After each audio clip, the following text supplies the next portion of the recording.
But I like how, like, when people say about you, like, everybody knows, like, yo, when Beans rap, he rapping his life, he rapping what he did. Yeah. Like, yeah, he one of the realest. But to see how you started writing rhymes about the environment you was in, and like, that's how you, okay, that's your virtue. That's heavy. Yeah.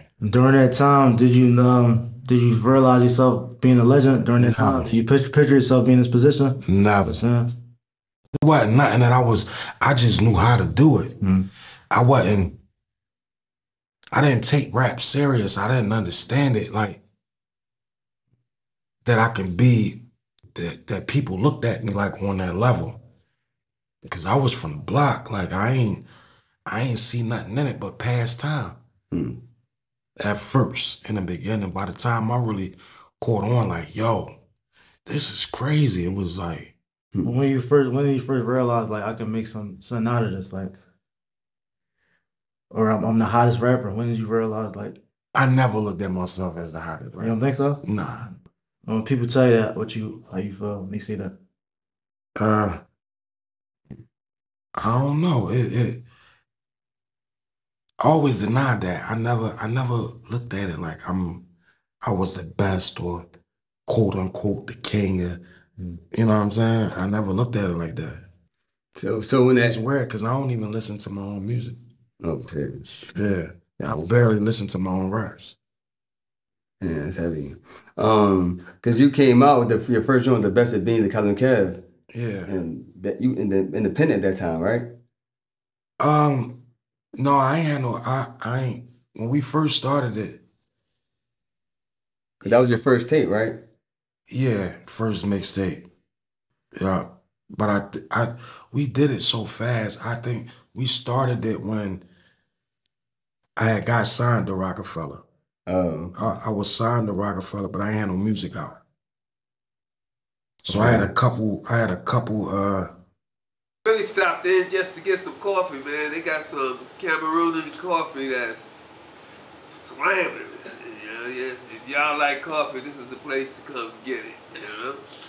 so you did that 100 bar joint and like 90 bar. You was signed at that time? Yeah, when I did 1,000 bars, I was That's my signed. bad.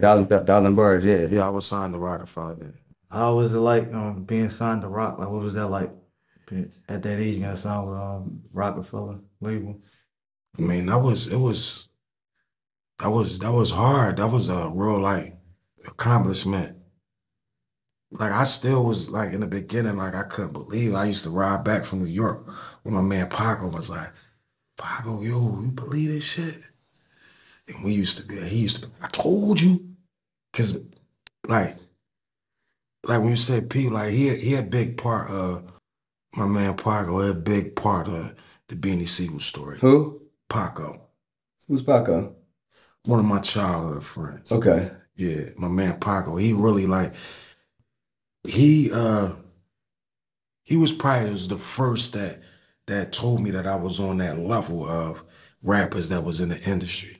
He was like, man, you gotta just keep writing. You better than them.